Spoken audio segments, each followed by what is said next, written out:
পশ্চিমবঙ্গে 12 মাসে 13 উৎসব। শুধু যে হিন্দু ধর্মের উৎসব তা নয়, সারা পশ্চিমবঙ্গবাসী অর্থাৎ ভারতবর্ষের বাঙালিরা আমরা মেতে উঠি বিভিন্ন উৎসবে। দুর্গাপূজা গেছে, কালী পূজা গেছে, জগদ্ধাত্রী পূজা গেছে, কিন্তু আমাদের উৎসবের শেষ নেই। সামনেই আসছে বড়দিন অর্থাৎ যিশু উৎসব বা খ্রিস্টোৎসব। সামনে আসছে ক্রিসমাস 25 ডিসেম্বর। তাই আজকের এপিসোড 25 ডিসেম্বর স্পেশাল। আমরা আজকে যাচ্ছি পশ্চিমবাংলার অন্যতম প্রাচীন একটি চার্চে। চলুন ঘুরে দেখুন আমাদের সঙ্গে।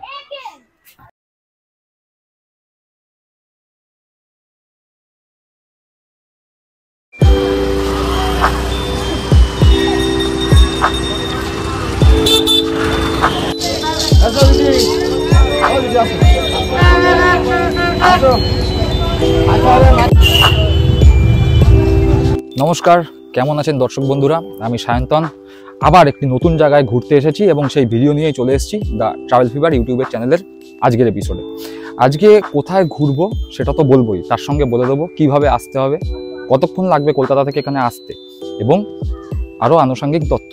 তাই ভিডিওটি স্কিপ করবেন না, সম্পূর্ণ ভিডিওটি দেখুন আর চ্যানেলটি সাবস্ক্রাইব করে পাশে থাকা বেল বাটনটি অবশ্যই প্রেস করে দেবেন, যাতে যখনই নতুন কোনো ভিডিও আমি এই চ্যানেলে দেব সবার আগে নোটিফিকেশন পৌঁছে যাবে আপনাদের কাছে। চলুন তাহলে আজকের এপিসোডটি শুরু করা যাক।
বন্দর, আমরা সবাই জানি বন্দরে কি হয়, বাণিজ্য হয়।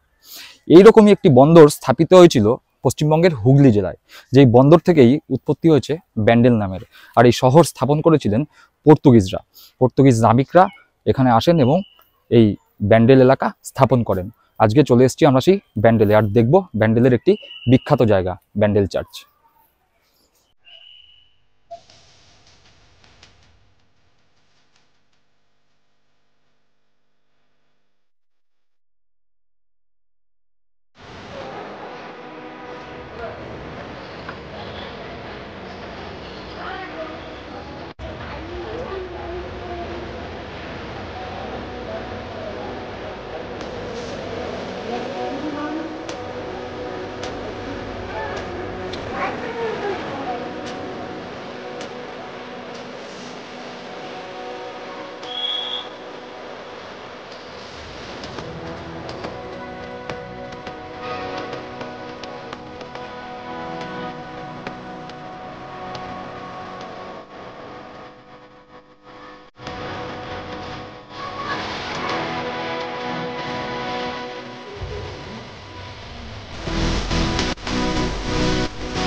1537 খ্রিস্টাব্দে পর্তুগিজ অ্যাডমিরাল সাম্পোয়া শেরশাহকে আক্রমণ করেছিলেন। তখন ভারতবর্ষের শাসক শেরশাহ, এবং সেই যুদ্ধে পর্তুগিজরা জয়ী হয়। তারপরে তারা এই ব্যান্ডেলেই নিজেদের বাণিজ্য নগরী স্থাপন করে, অর্থাৎ এখান থেকে তারা সেই সময় ব্যবসা বাণিজ্য করা শুরু করে।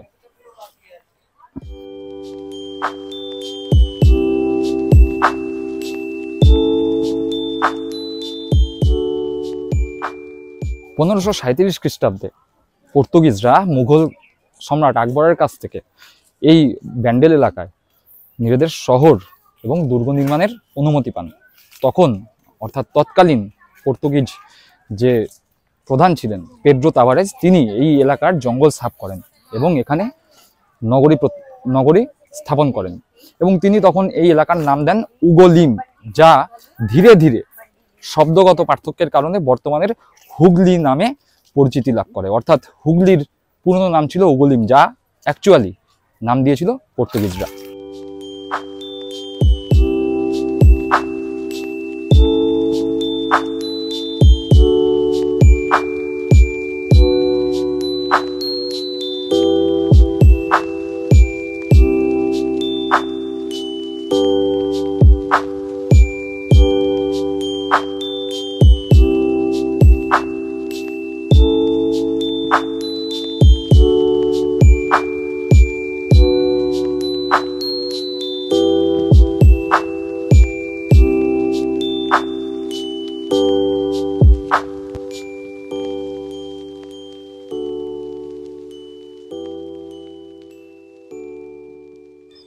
1579 খ্রিস্টাব্দে এই পর্তুগিজরা ব্যান্ডেলে দুর্গ নির্মাণ করেন, বাণিজ্য শুরু করেন, চার্চ নির্মাণ করেন এবং এই এলাকার বহু মানুষ তখন খ্রিস্ট ধর্মে দীক্ষিত হতে থাকে। এইভাবেই চলছিল বেশ কয়েক বছর, কিন্তু যত দিন যায় তত মুঘলদের সঙ্গে পর্তুগিজদের একটি বিবাদ শুরু হয়। তার ফলে 1628 খ্রিস্টাব্দে তৎকালীন মুঘল সম্রাট শাহজাহান আক্রমণ করে পর্তুগিজদের আক্রমণ করে পর্তুগিজদের দুর্গ, সেই চার্চ ভেঙে দেয়। বহু পাদ্রীকে মুঘল শাসকরা হত্যা করে এবং তৎকালীন যে সব থেকে বয়স্ক পাদ্রী ছিল তাকে নিয়ে যাওয়া হয় মুঘল দরবারে এবং সেই পাদ্রীকে মৃত্যুদণ্ড দেওয়া হয়। শুধু মৃত্যুদণ্ড নয়, হাতির পায়ে চিপে অর্থাৎ পিষে তাকে মৃত্যুদণ্ড দেওয়া হয়। কিন্তু তখন একটি অলৌকিক ঘটনা ঘটে। কি সেই অলৌকিক ঘটনা? তখন যেই পাদ্রীকে মারার জন্য হাতির সামনে ছেড়ে দেওয়া হয়, তখন সেই হাতি তাকে পাড়া না দিয়ে তাকে সুরে করে পিঠে তুলে নেয়। ফলে এই অলৌকিক ঘটনায় শাহজাহান অবাক হন এবং পাদ্রীকে মুক্ত করেন। তার সঙ্গে 777 একর জমি বিনামূল্যে দান করেন।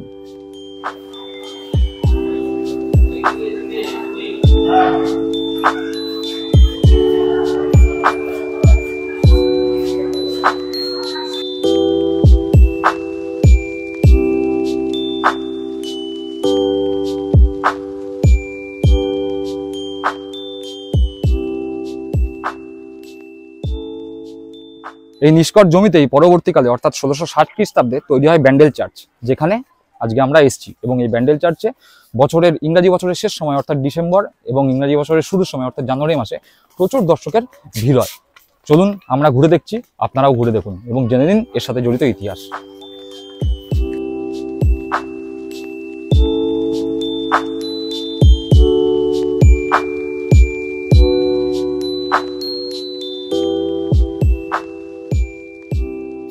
ঘুরে বেড়াচ্ছি ব্যান্ডেল চার্চের আশেপাশে। ব্যান্ডেল চার্চের মূল চার্চকে সামনে রেখে তার চারিদিকে রয়েছে একটি বিশাল বড় মাঠ এবং সেই মাঠ জুড়ে রয়েছে বিভিন্ন খ্রিস্ট ধর্মের মনীষীদের মূর্তি এবং যীশু খ্রিস্টের জীবনের বিভিন্ন সময়ের মূর্তি।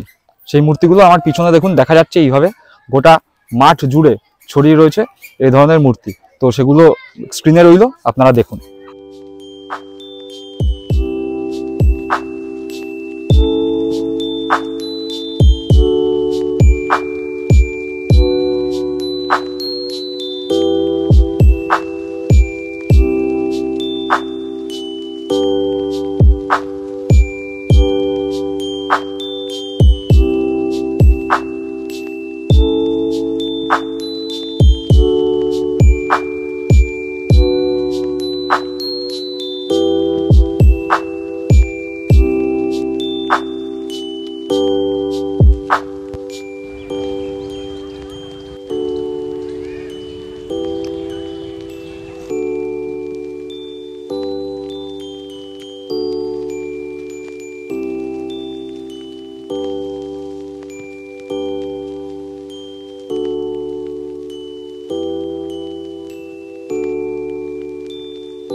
এই ব্যান্ডেল চার্চ নিয়ে রয়েছে একটি অলৌকিক কাহিনী। এক পর্তুগিজ নাবিক সাগরে দিগ্ভ্রষ্ট হয়ে যান। তিনি বুঝতে পারছিলেন না কোন রাস্তা দিয়ে গেলে তিনি পথ খুঁজে পাবেন। তখন তিনি নিজের ইষ্ট দেবতার কাছে অর্থাৎ ভগবানের কাছে প্রার্থনা করেন। তিনি বলেন যে যেই চার্চের চূড়ো তিনি দেখতে পাবেন সেই চার্চে গিয়ে তার জাহাজের সব থেকে বড় যেই মাস্তুল, সেই মাস্তুলটি সেই চার্চে দান করবেন। তিনি সেই সময় ব্যান্ডেল চার্চের চূড়ো দেখতে পান। চূড়ো দেখে তিনি ব্যান্ডেল চার্চে আসেন এবং তার প্রার্থনা মতো তার জাহাজের সব থেকে বড় যেই মাস্তুল, সেই মাস্তুলটি জাহাজ থেকে খুলে চার্চে দান করেন। সেই মাস্তুলটি আজও এই চার্চের একটি মিউজিয়াম রয়েছে, সেখানে রাখা রয়েছে। আসুন দেখি সেই মাস্তুলটি, যার বয়স প্রায় 350 বছর।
এবার বলি ব্যান্ডেল চার্চের সময়সূচি, অর্থাৎ আপনারা কখন আসলে ব্যান্ডেল চার্চ ঘুরে দেখতে পারবেন।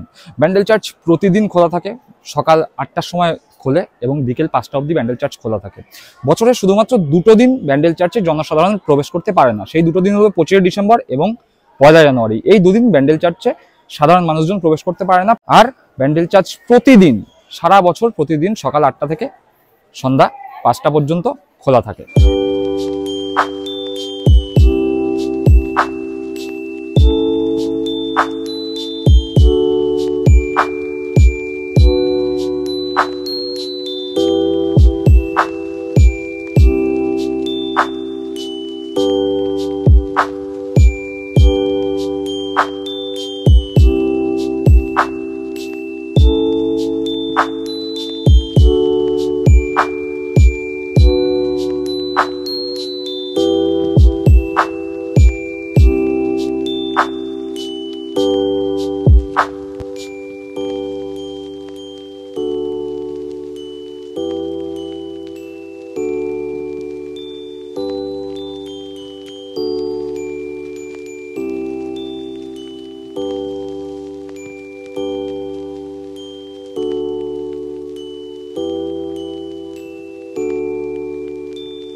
Pranama Mariam, कृपा से पूर्ण प्रभु तेरे साथ है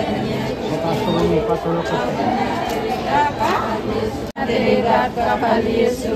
हे संत मां मरिया, परमेश्वर की मां, प्रार्थना कर हम पापियों के लिए अब और हमारे मरने के समय आमीन। प्रणाम मरिया, कृपा से पूर्ण प्रभु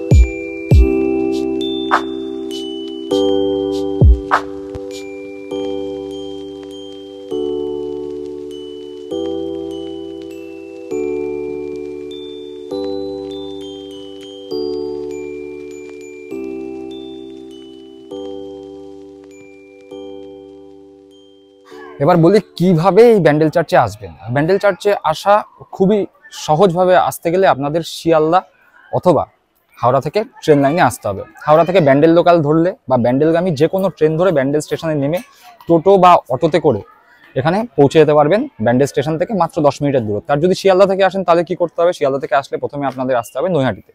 নৈহাটি থেকে নৈহাটি ব্যান্ডেল ট্রেন ধরে ব্যান্ডেল স্টেশনে নামতে হবে। ব্যান্ডেল স্টেশনে নেমে আবার একই রকমভাবে টোটো বা অটো করে পৌঁছতে হবে। আর এছাড়া যারা সড়ক পথে আসতে চান তারা যেভাবে আসবেন তার গুগল ম্যাপের লিঙ্ক আমি ডেসক্রিপশন বক্সে দিয়ে দিচ্ছি, সেই লিঙ্কে ক্লিক করে গুগল ম্যাপ ধরে আপনারা সহজেই ব্যান্ডেল চার্চে আসতে পারবেন।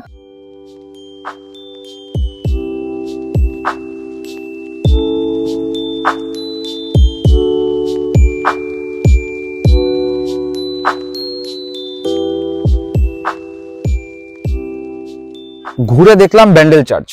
ব্যান্ডেল চার্চ শুধু না, ব্যান্ডেল চার্চের পাশে যে বড় মাঠটি রয়েছে সুন্দর করে সাজানো বাগান, সেই বাগানের আশেপাশে রয়েছে বিভিন্ন ধরনের মূর্তি। সেই সব মূর্তিগুলো আমরা ঘুরে দেখলাম। আজকের এপিসোড জুড়ে যে সমস্ত জায়গা দেখলাম, যে সমস্ত তথ্য দিলাম, সেই সমস্ত তথ্য সহ এই ভিডিওটি আপনাদের কেমন লেগেছে সেটি অবশ্যই কমেন্ট বক্সে কমেন্ট করে জানাবেন।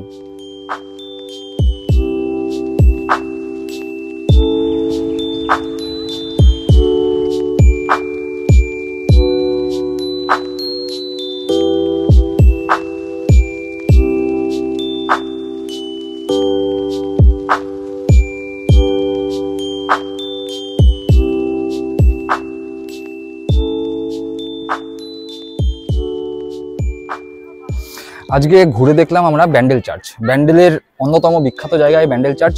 আর যারা আপনারা ব্যান্ডেলে আসবেন শুধুমাত্র যে ঘোরার জায়গা ব্যান্ডেল চার্চ তা নয়, ব্যান্ডেল চার্চের পাশেই আছে ইমামবাড়া আর রয়েছে হংসেশ্বরী মন্দির, এছাড়া রয়েছে লাইরি বাবার আশ্রম। তাই যারা ব্যান্ডেল চার্চে আসবেন তারা ব্যান্ডেল চার্চ দেখে ইমামবাড়া, লাইরি বাবার আশ্রম আর যার পথে হংসেশ্বরী মন্দির দেখে যেতে পারবেন, তাহলে ব্যান্ডেল ট্যুরটি কমপ্লিট হবে। সে সমস্ত কিছুর ভিডিও থাকবে আমাদের পরের এপিসোডে, সেই ভিডিওগুলো দেখার জন্য আর সঙ্গে থাকতে হবে আমাদের চ্যানেল দ্য ট্রাভেল ফিভারে। তাই আপনাদের কাছে অনুরোধ, এই চ্যানেলকে সাবস্ক্রাইব করে পাশে থাকা বেল আইকনটি প্রেস করে রাখবেন। সকলে ভালো থাকুন, সুস্থ থাকুন, দেখা হচ্ছে পরের এপিসোডে।